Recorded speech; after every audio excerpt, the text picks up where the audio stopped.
Hi everyone, this is Migs from Sneaks and Ball PH, and today we are doing our NBA Finals predictions. So who would have thought Miami versus LA in the finals? Maybe the wrong LA, but we have the Lakers and the Heat. So we have Coach Carl, we have Coach Juanito, and we have Dom, who is our resident sports analyst. So Yes, sir.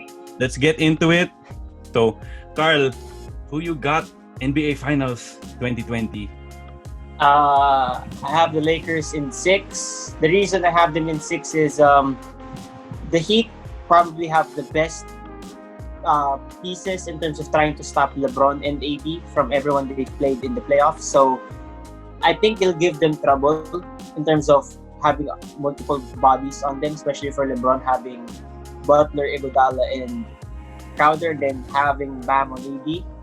And other way around, and then you have Duncan, Tyler, and Goran going on fire. So it's gonna be close. It's gonna be a give and take situation. But with how the Lakers dominate inside the paint, especially in the bubble, I think I have them going in 6.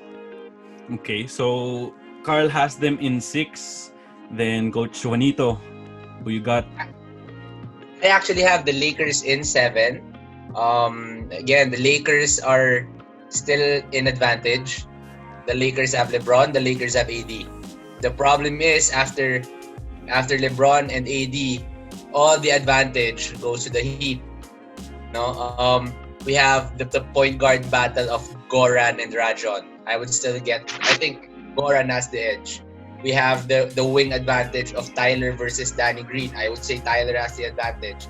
Let's say it's gonna be Jimmy versus LeBron, so LeBron wins that. It's going to be AD versus Bam, and Bam wins that. When we're going wing players, KCP versus Duncan, obviously Duncan is winning that. So it's going to be tough because it's going to be a whole new challenge for me for the Lakers, because the past 3 teams they went up against were all ISO teams. It was Dame, Harden, and then Jamal and Nikola. Now these teams weren't super flowing. Although Nikola and Jamal had a bit of more help compared to Dame and James, but still it was Jamal and Nikola. Going into the Heat battle, it's a wide range. The Heat offense is very flowing. Tyler keeps on moving, Duncan keeps on moving, Goran keeps on moving, Jimmy keeps on moving, Jay keeps on moving, Iguodala keeps on moving. So it's gonna be a different type of battle. The Lakers are one of the best defensive teams, but these playoffs, they've been too used to defending man-to-man. This is my man, this is the guy with the ball, he's the problem. But now, going into the Heat battle, these guys are moving without the ball. Players like Kuzma and KCP, these are guys who do not look at people without the ball. With the ball, Kuzma can be one of the best defenders. Without the ball, he's always lost. So I would say Lakers still has the edge. That's why Lakers in 7. But the Miami will give them a good battle. Okay, so Carl has Lakers in 6. Coach Juanito has Lakers in 7. And Dom rocking the Miami Heat cap with the Lakers hoodie. Who you got, Dom? I would have to say that I'd agree with Carl, and I'd have to say Lakers in 6. I was considering Lakers in 5, but it seems that, as previous points have been stated, is that Miami is a bit more of a unit. And you can go back to what a player like Draymond Green said. It's like Jimmy Butler, who was considered a problem, has found a team that will actually cooperate with him and has the same amount of work, has the same amount of effort, and the same strive to win. So they have a whole unit going against a team that is predominantly led by LeBron and AD. And AD is going to have a tricky situation matching up against Bam, since Bam can go toe-for-toe with him in terms of speed, in terms of agility. The rebounding, yes, maybe even Bam wins that matchup. And then LeBron has we look at Andre Iguodala, that I feel like that's a big X factor in this series, because Iguodala was a man that was previously considered as a LeBron stopper. So with even given the experience Andre Iguodala has, especially against LeBron, Iguodala can really control what could happen in this series. So I feel like the Lakers can make the necessary adjustments, but I feel like Miami is just gonna give them some problems. So they could take They could take 2 games from them. I mean, if you look at the Lakers, they went 5 each series so far. So they always gave team 1 game, and then they made the necessary adjustments and won the series. But here, I feel like Miami could take 2 games from them, just given that it's a well-oiled unit and it's a bit more of a matchup problem overall. Okay, so Dom and Carl have Lakers in 6, then Coach Juanito with Lakers in 7. And surprisingly, my take is, as the non-Lakers fan, is Lakers in 5. And this is because my X factor is different from Dom's. My X factor, and I've talked a little bit to Carl on this, is my X factor is Dwight. Because I think that AD will have to work too much if he's guarding Bam the whole game. So I look back to when Dwight was younger. He was kind of exactly like Bam. So if he can actually hold his own on defense against Bam, then that would... And if it's all about matchups and how you can kind of manipulate the matchup. So if Dwight is serviceable guarding Bam, then you can actually play Dwight and AD at the same time. Then you put AD on Jay Crowder. Because even though Jay Crowder does move around, he doesn't move around as much as Duncan Robinson and as Jimmy Butler. So, you can kind of rest AD a little bit more instead of having to guard Bam, who has started, dribbling the ball up the floor and crossover mid-range jump shots, and has kind of rounded out his offensive game somehow magically. And I feel like I'm giving the Heat a game where Duncan Robinson and Tyler Hero just go off, because they're not sweeping the Heat. Yeah. It's impossible. They're not sweeping the Heat. But I think that the reason it would go 5 is I'm expecting like a really close game, like in Denver's game 2, that just so happened to go the Lakers' way, which is why I'm going with Lakers in 5. So that's pretty interesting. So we all have the Lakers. Just curious, if the Heat win, is this, are we going to bury LeBron James? What about you, Coach Juanito? What do you think? Well, no. Again, as I've said in my podcast, come 2016, I've already appreciated LeBron. No, I started out as a hater, and a lot of people know this. But I was in San Francisco when the Warriors lost, so it was a whole different feel, and you could really feel LeBron's presence there. So come 2016, I did realize that LeBron does deserve to be in the GOAT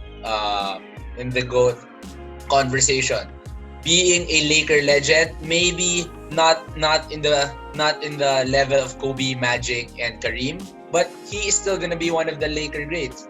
Just to be able to bring the Lakers to the finals, that's huge. The Laker fan base is huge. The Laker fan base is loyal, and LeBron bringing them to the finals, it's again, as I told you, it's huge. But he has to win to be able to bring himself up to that level of Kobe, Magic, Kareem, even James Worthy, those kinds of guys, Jerry West. These are still the Laker greats, and for now, LeBron cannot be in that level. So, but for me, LeBron is considered as one of the best players in league history and can be considered for that GOAT conversation. Okay. And Carl, another question. If the Miami Heat win, what do you think it will do for Tyler Hero going forward? Because we haven't really seen like a rookie just like contribute right away to a championship winning team. So I think that's big for a young player. What do you think? Well, since they've technically been doing a big two with a big three by committee, this might settle him as an untouchable, considering that they have a lot of movable salary with the coming off seasons, especially with the rumors of Giannis. So if all else goes down and if they do end up winning, this could end up with them having Butler, Bam, and Tyler Hero as the three guys. A lot of free agents would look forward and say, that's a team I would love to play for. So you could see that happening. And even if they do not win, they've always been a marquee attraction for free agents. But now that you add the Knicks, if they win, they're going to be an even more marquee attraction spot. So it could be a lot. It could start a new dynasty if it does, Yeah, it the right definitely could. dominoes fall in place. I feel like it could be agreed that if Miami does win this series, they basically shock the world. Yeah, it would be. I'm sorry to bring it up, Carl, but it's gonna be like 04. It's gonna be like 04. Well, It has the feel. It definitely has the it feel. has of that the feel. It 04. has that feel. And then, Dom, I'm gonna throw you a curveball because you're the guy wearing the Heat and the Lakers gear. Who do you think will get hurt more if they lose? Like emotionally, LeBron or Pat Riley? Emotionally. You know, Pat Riley doesn't like to lose. Yeah, it's like, if you play both situations, I just see it that like Bron has much more to lose, because like for me personally, I feel like at this point Miami really has nothing to lose. Like they weren't the favorites coming in here. They already shocked the world beating the Bucks. They took off probably the favorites to win it all, and they were just able to take it all the way to the finals. So they have nothing they necessarily need to prove. So they have nothing to lose. While as LeBron, it's not just the fact that, okay, you're entering the finals for what is it, the 10th time now? And then it's your third different team. And, let alone it's the Lakers. I mean, that alone is already high expectations. And then you're going against a team that you used to play for, where you were hated, extremely hated. And, you overcame the odds. And, it was like you against the world.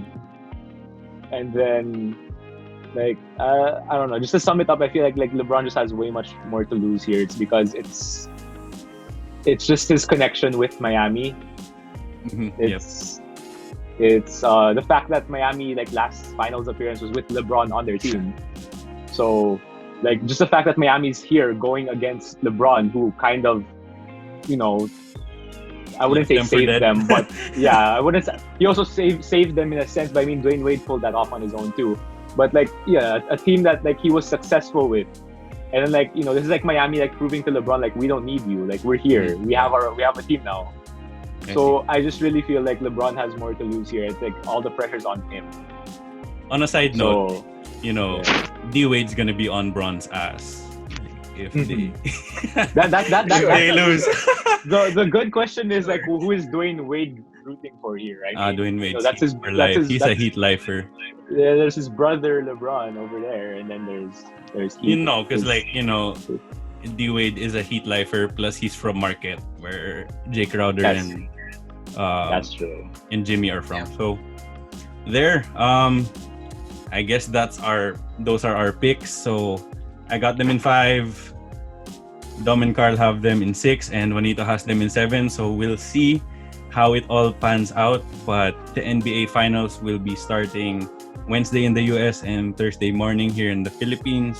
So let's stay tuned. And if you like our takes, if you don't like our takes, just go comment down in the comment section. If you like the video, please make sure to leave a thumbs up down below. Then if you haven't already yet, please make sure to subscribe and join the notification squad. It would help us out a lot here at Sneaks and Ball PH. So there you have it, and till next time, guys. Congratulations, Dion Waiters. Yes, congrats, Dion.